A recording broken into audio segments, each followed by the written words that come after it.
Hi, I'm Jeff McErlain, and today I want to talk about getting the most sonic goodness out of your Les Paul.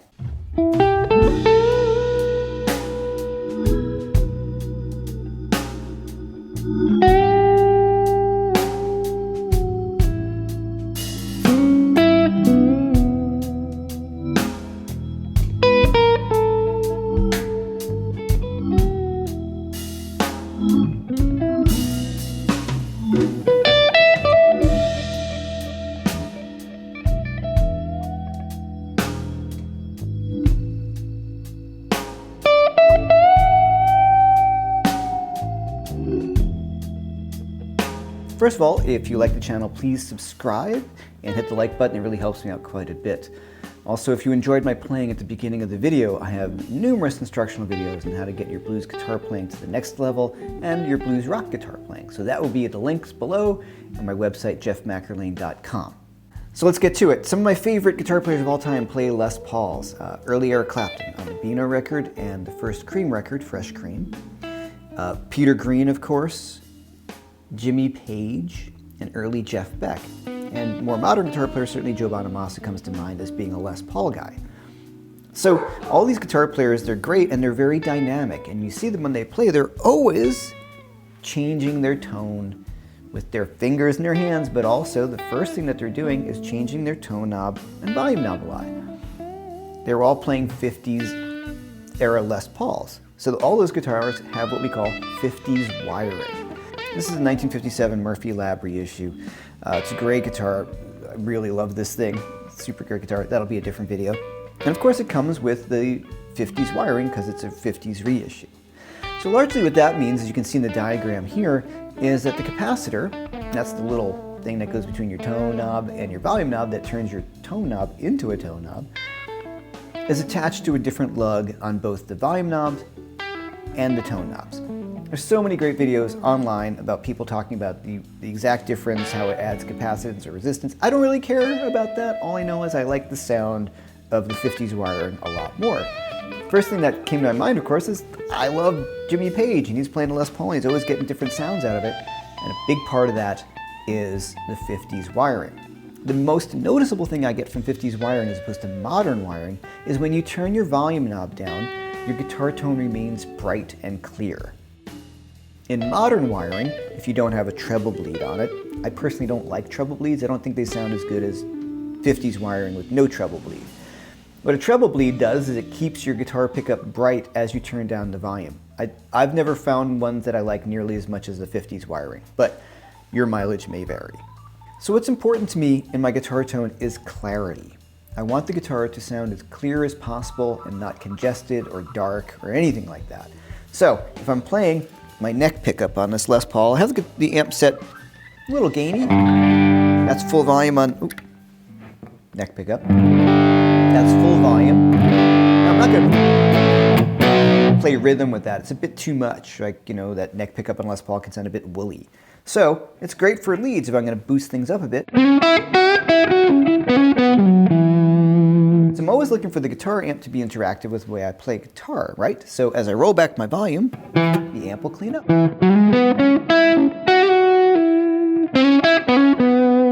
Full volume. Nice and clear. Turn down the volume. Keeps that clarity in the high end. Doesn't get dark. Keep on going. Keep on going. Right? You hear that difference there. Or you hear no difference really except for less volume, but you hear clarity. You also hear the amplifier clearing up or cleaning up because I'm pushing the front end of the amp less because there's less volume coming out of my guitar. All right. So now one thing about 50s wiring that if you do this on your guitar, you'll notice, and you probably heard it right there before, there is a drop in the volume pretty quickly. So it's not a real even taper across the whole volume pot, as more modern wiring does give you more even taper. I don't care. I've gotten used to this and I really like it, and I like the interactivity that it gives me. I think it sounds great. So a general way to look at it is modern wiring, as it stands, is much brighter, and I like a brighter sounding guitar, and I don't like that thick, woolly overdrive. Okay, so neck pickup volume on full. I'm going to roll back my tone, and of course it will do as advertised. It'll darken up the tone.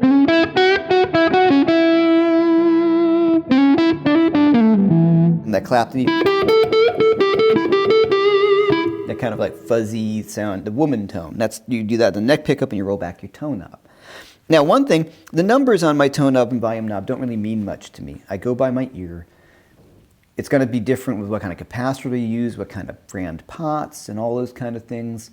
So I just play with my ear. That's going to give me the info I need. Okay, so that's obvious. You can roll back the tone knob and it darkens it up, right? But the cool thing is, if I roll back the volume knob, the tone knob now interacts with the volume knob differently. It's kind of crazy, hard to explain. So as I turn back the tone knob, it gets a little darker, but if I keep on going, it gets less loud. And the more I turn back or interact with them, sometimes it gets clearer and brighter as I dial back the tone knob. So it seems counterintuitive, but I love it once you get used to it, because once again, I'm just going by my ear.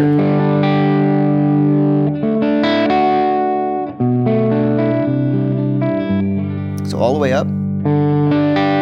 Now watch, I'm going to bring it back. I can actually drop my volume too. And it's still bright. So it's pretty interesting the way it works. Now the bridge pickup, of course, works the same way. I'm going to go to my bridge.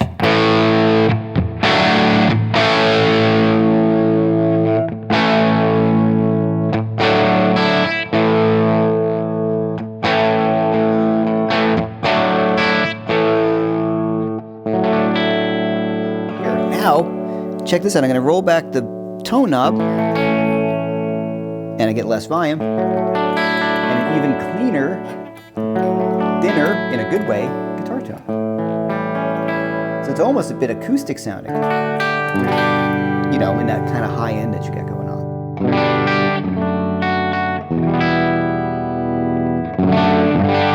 So generally speaking, the guitar will be brighter overall, which I really, really like.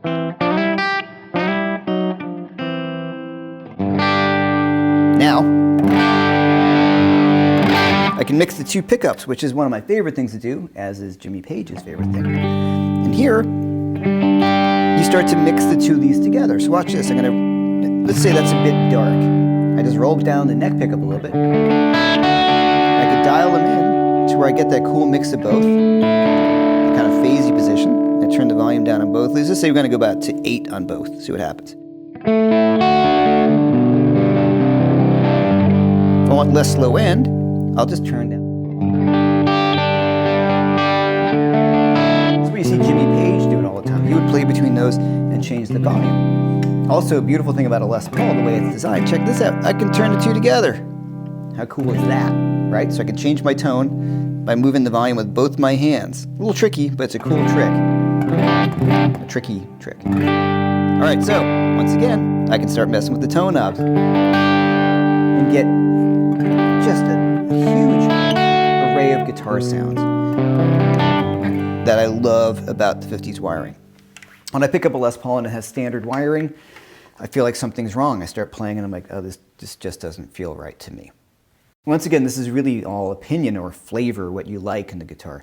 Guitars growing up that I play, like Charvels and Jacksons and Ibanez's and things like that, usually don't have the vintage wiring. They have a modern wiring because you do get a better sweep across the volume knob altogether. Also, if you put in a treble bleed, it will keep the sound of the pickup brighter as you go across. And as I said before, I just much prefer the sound of the 50s wiring with no treble bleed or anything like that. I think it sounds more natural. The guitar sounds a little bit more organic.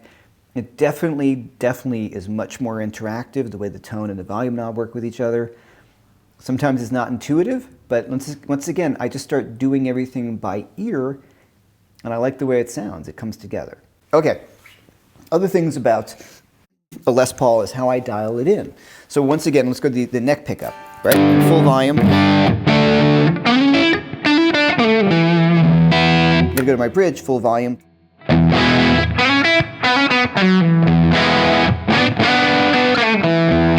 I think it sounds good, but I might want to roll back my tone knob a little bit. On the bridge, I'm going to set the amplifier and the overdrive for the neck pickup, because I don't want it to sound too muddy. I want to get that kind of, almost stratish quality that you can kind of get out of a good Les Paul.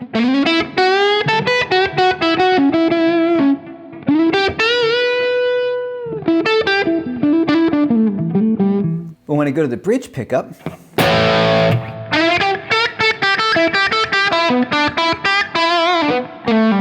it sounds good, but it can be a bit bitey for me, so I'm going to roll back the tone knob.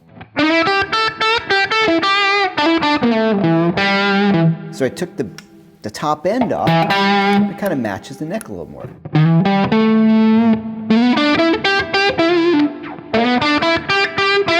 And once again, I just do that by ear.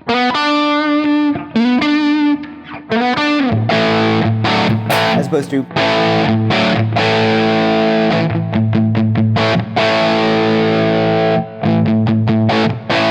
Also, another thing, cool Les Paul tip, is sometimes I just don't run the volume at 10 on the pickups at any point. There's a little, just a hair back. It seems to kind of just also take a little bit of the bite off of the pickup. All the way up.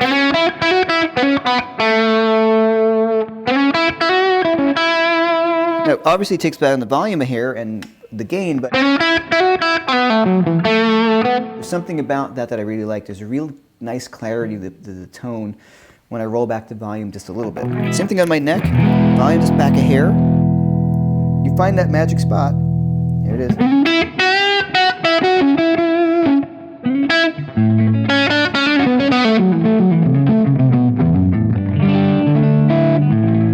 Right? So you really want to experiment with this. The 50s wiring is not super intuitive, but I think it's gorgeous. I think I suddenly got all those sounds that I heard on those records. How it's like when Clapton cleaned up his guitar, it still remained bright and cool. Same thing with Peter Green and certainly Jimmy Page, where he got a lot of great sounds out of his Les Paul. I do want to stress this, and this is the most important thing. I sound sort of the same on all of my guitars. There's things these are the finer points that I find help me dial in a tone that I have in my ears. And when I listen to guys, like I said, like Peter Green and early Clapton and Jimmy Page, their guitars were wired this way. And that's how they got some of those tones that are iconic for me. So it only makes sense that I would wire my guitar in the same way. It was very shocking to me when the Les Paul I had before this was modern wired. And then when I switched it over to 50s, I was like, whoa, that's what I've been missing. It's so much is so there. It's that sound, and it presented itself really quickly to me. Well, I hope you guys enjoyed this video. Please check out my website, Jeff-McErlain.com. If you liked the video, please hit the like button and subscribe to my channel. And until next time, I will see you later.